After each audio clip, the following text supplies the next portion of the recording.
ককটিশালা আম্বেদকর হলনগ খলাইজাখা ত্রিপুরা তপশিলি জাতি সমন্বয় সমিতিনি কনভেনশন পান্দাও মানজাখা ex MLA Sudhan Das ex MLA Ratan Bhowmik MLA Nayan Sarkar তে রামু দাস নখবই কুবুন অজমারক পান্দাও ককসানানি থাঙ্গै এক্স এমএলএ সুদন দাস সাকা তাবুকনি হাফাং ডেমোক্রেসিनि সাকাও খলাই তঙ্গ চপ্রপ মুং আবো হাইখেনো হাস্তেनि তঙ্ক সংলুকুরকनि সাকাও সাতক পিতক খলাই মুং আবো বেলাইনো খা খামজাকনাই পাতি মুং হनै নতুন নতুন ভাবে আমাদের উপর আক্রমণ, অত্যাচার, গণতন্ত্রের উপর আক্রমণ, নানাভাবে আমাদের অধিকার কেড়ে নেওয়া,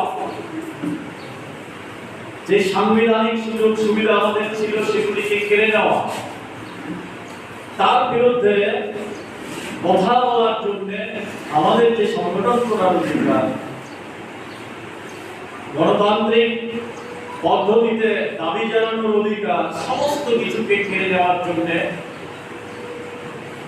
মরিয়ার প্রচেষ্টা চলছে। এটা গোটা ভারতবর্ষে যেমন এক দলীয় স্বৈর শাসন প্রতিষ্ঠার চেষ্টা চলছে, তার প্রতিফলন আমাদের রাজ্যেও চলছে। 2018 সালের নির্বাচনের সময়ও নানাভাবে মিথ্যা প্রতিশ্রুতি দিয়ে, প্রলোভন দিয়ে মানুষকে বিভ্রান্ত করে বিজেপি আইপিএফটি তারা সরকারে এসেছে। সরকারে আসার পর থেকে কোনো নির্বাচনী প্রতিশ্রুতি পালন করেনি, মানুষের উপর ভয়ঙ্কর আক্রমণ নেমেছে। যেমন দৈনিক আক্রমণ, তার গণতান্ত্রিক সাংবিধানিক অধিকার কেড়ে নেওয়া, তার জীবন জীবিকার উপর আক্রমণ, সমস্ত দিক থেকে 2023 সালের নির্বাচনের পরেও যদিও এই নির্বাচনে তাদের মানুষের সমর্থন কমেছে, জনসমর্থন কমেছে, সিট সংখ্যা কমেছে, কোন রকমে সরকারে প্রতিষ্ঠিত হতে পেরেছে। সরকার প্রতিষ্ঠিত হওয়ার পরেও এই ভয়ানক আক্রমণ আরো নতুন মাত্রায় বাড়িয়ে দিয়েছে। জীবন জীবিকার উপর, তার রোজগারের উপর, মৎস্যজীবীরা বাজারে উঠে ব্যবসা করতে পারবে, তার পুকুরে বিষ ছেড়ে দিচ্ছে, জোর করে মাছ দিয়ে যাচ্ছে, রাবার বাগান কেটে দেওয়া হচ্ছে, সবজি বাগান নষ্ট করে দেওয়া হচ্ছে, সবজি ক্ষেত নষ্ট করে দেওয়া হচ্ছে। বিভিন্ন পেশায় যারা তফসিলি অংশের মানুষ আছে, বিভিন্ন প্রকল্পে যারা যুক্ত আছে, অঙ্গনওয়াড়ি ওয়ার্কার আছে, মিড ডে মিল ওয়ার্কার আছে, ফার্ম অপারেটর আছে, নানা প্রকল্পে তাদেরকে ছাঁটাই করা হচ্ছে, তাদের কাজ কেড়ে নেওয়া হচ্ছে। ছোট মাঝারি ব্যবসা প্রতিষ্ঠান থেকে তাদেরকে তাড়িয়ে দেওয়া হচ্ছে, কর্মসংস্থান থেকে।